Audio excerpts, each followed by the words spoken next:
Welcome to today's lesson, Tattle Free Zone. You are always responsible for how you act, no matter how you feel. Remember that. In today's lesson, Tattle Free Zone, that's right, we've been tattle free since 93, and you'll know how to be tattle free too because you'll be learning all about our 2D rule. Our message today is we can follow the 2D rule. And we'll learn about that by reading the book, Don't Squill Unless It's a Big Deal. In our mindful moment, you will be finding your own power. Tattling is when you are telling the teacher or an adult about a problem that you can solve yourself.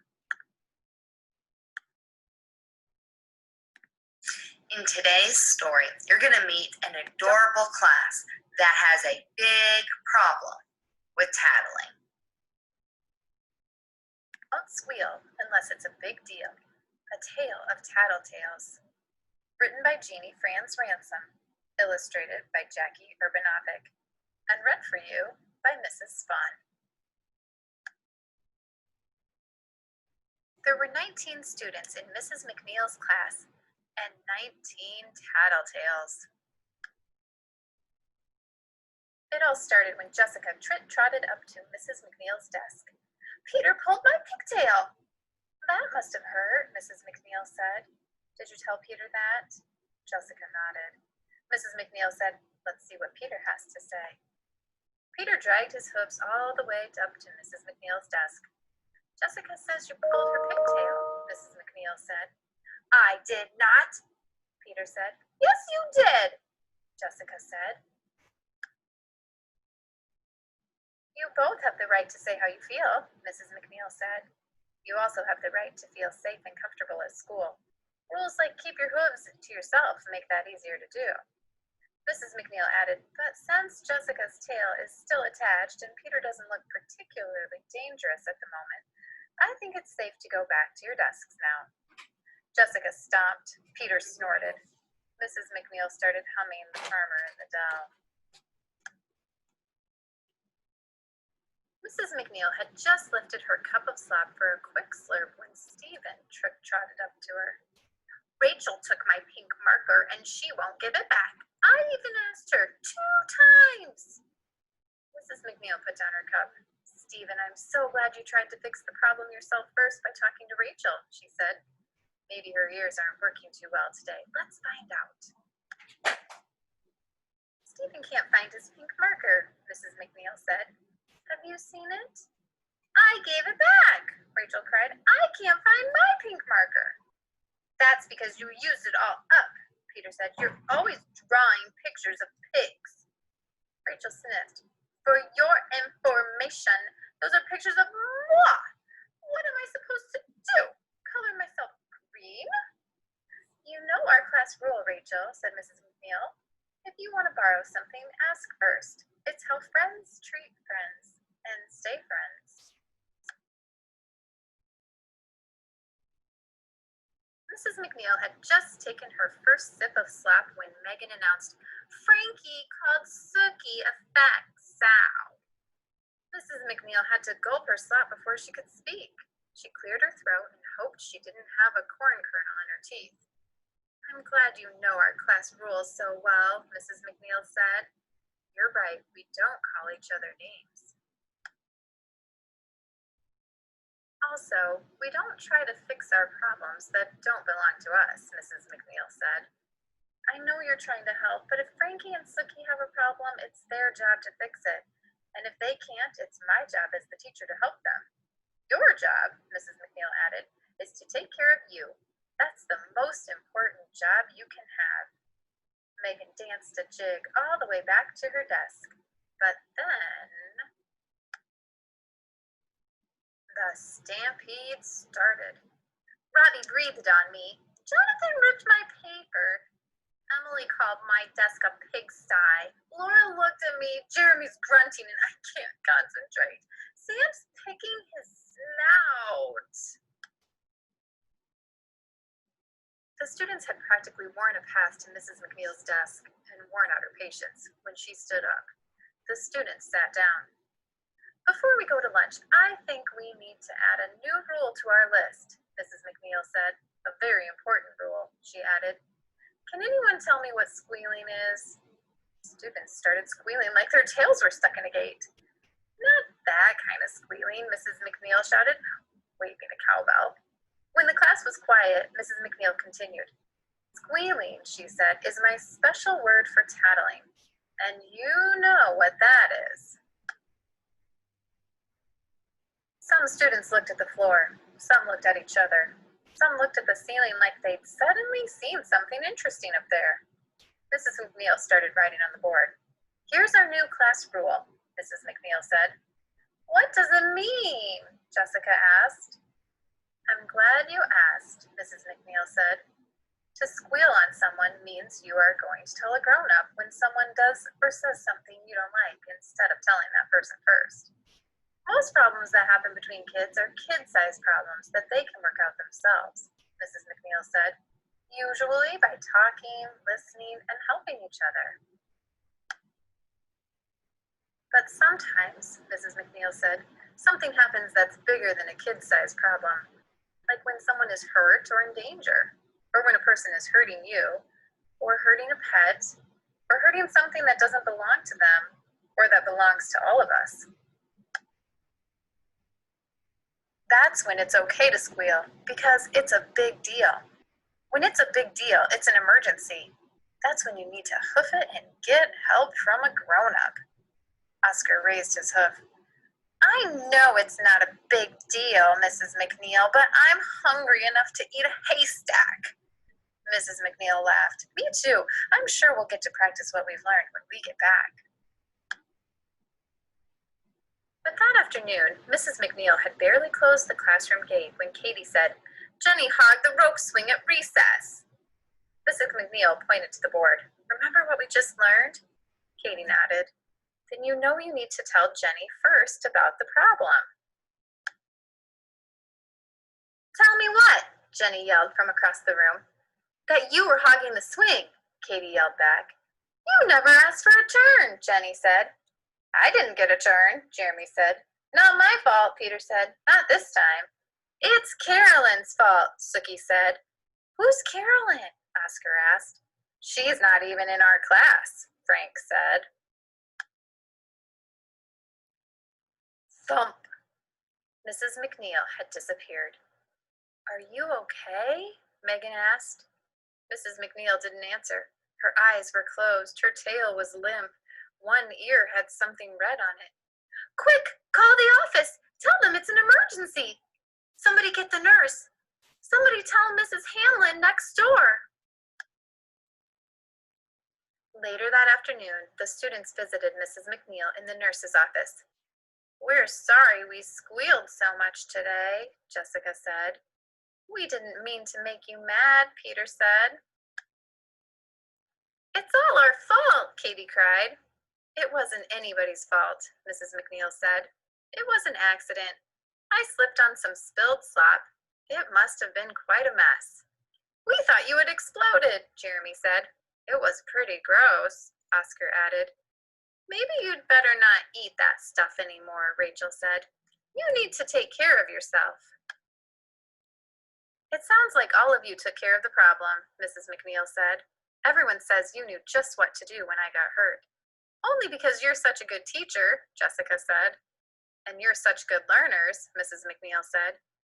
We still need some practice, Katie said. We all do when we learn something new, Mrs. McNeil said. So let's practice. Don't squeal unless it's a big deal.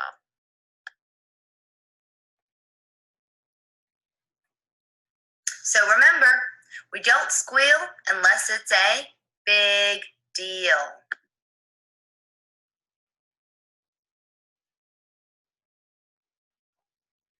So when is it a big deal? Well, let's learn the 2D rule. These are 2 times it's a big deal. 2 times you always need to tell an adult. Two times that you always need to tell an adult because it's a big deal is when something is dangerous or destructive. If something is dangerous, that means a person or an animal could be or is being injured or hurt. Something is dangerous if you get an uh-oh feeling in your tummy that something isn't right. When something is destructive, something is being destroyed or something is being ruined. So remember, if something is dangerous, somebody's being hurt, or you think, uh-oh, or something is destructive, something is being destroyed or ruined, always tell an adult.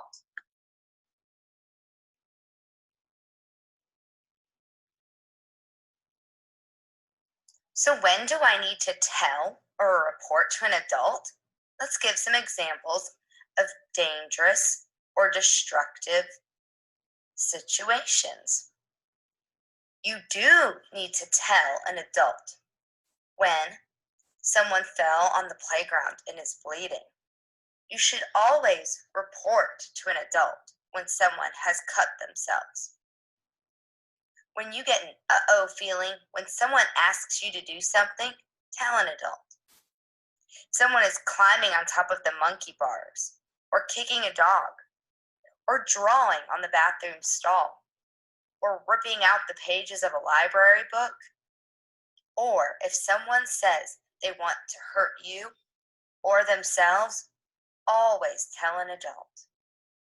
You do not need to tell an adult if someone cuts you in line, someone called you a name, a friend won't play with you, someone won't share, someone is coloring when they should be listening, someone is sitting in the wrong seat, someone is out of line order, someone can't find their library book, someone else called somebody a bad name, or someone told a joke you don't like.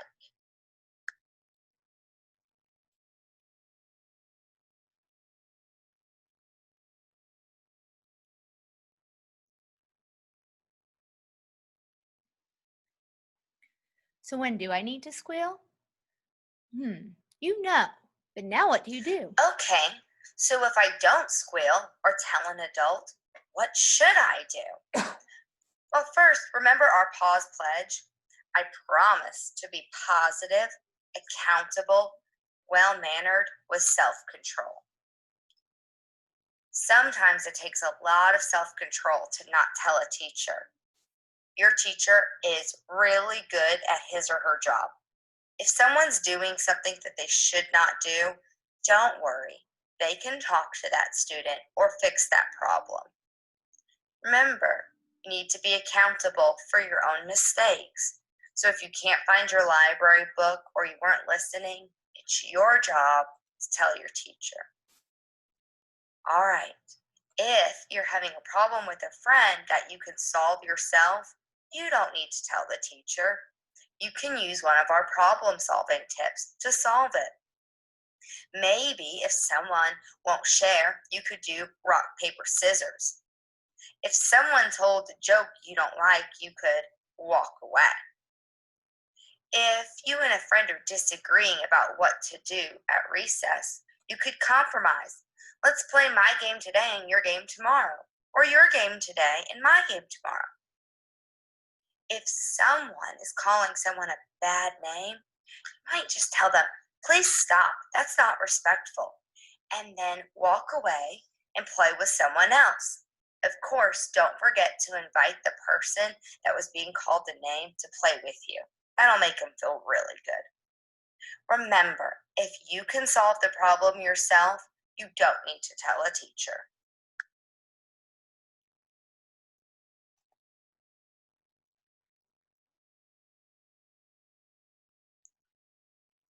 You also get to be in control for your mindful moments. Being mindful is part of our Pal Panther way. You are in control of you during this time. You are responsible for your own calmness, happiness, thoughts, and feelings.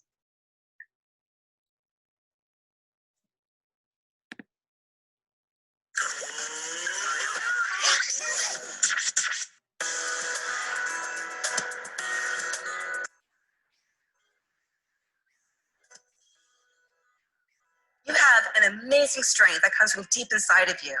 It lives in your body and also in your heart and in your mind. Sometimes you might forget how strong you really are, but you can always bring power back into yourself by using your breath and your body. Stand and separate your feet a bit wider than your hips. Point your toes out just a little and bend your knees. Noticing how your legs are feeling. Are they working hard? If you want to feel them working a little bit harder, bend your knees a bit more. Now reach your arms out in front of you, open your hands wide, and breathe in. Then quickly pull your arms back, close your fist, and say, ha, in your strongest voice. Let's try it together. Inhale, ha. Now reach your arms overhead, open your hands wide, and breathe in. Pull your arms in, close your fist, and say, ha. Check in with your legs again. How are they feeling? Are they working hard? Feeling tired? You can bend them a little bit more or straighten them a bit. It's totally up to you. So let's turn up the power. Reach your arms out, take a big breath in through your nose, and ha, ha, ha, ha, ha, ha, ha. Switch. Ha, ha, ha, ha, ha, ha, ha. Switch. Ha, ha, ha. Switch. Ha, ha, ha. Switch. Ha, switch. Ha, switch. Ha, ha, ha, ha. So let's bring one hand to your heart and one hand to your belly. Find a steady breath through your nose and check in with your body. How are your legs feeling? Did you notice them being tired or working hard while you were practicing this activity? How is your heart feeling? Is it strong? Is it tired? Energized? Whatever your heart is feeling, consider sending it a quick thank you for working so hard to support your body. Straighten your legs and bring your feet close together. Close your eyes or rest them on one spot on the ground in front of you. Keep one hand on your heart and one on your belly. Inhale and exhale through your nose. Bring your arms down to your sides and open up your eyes. When something challenging is coming up in your life and you forget how strong you really are, you can power up with this activity. If you can't do it right in the moment you need it, bring your mind back to the strength you were feeling in your body while you were doing it today. Have a powerful day.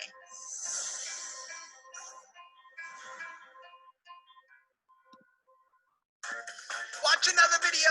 Watch another video.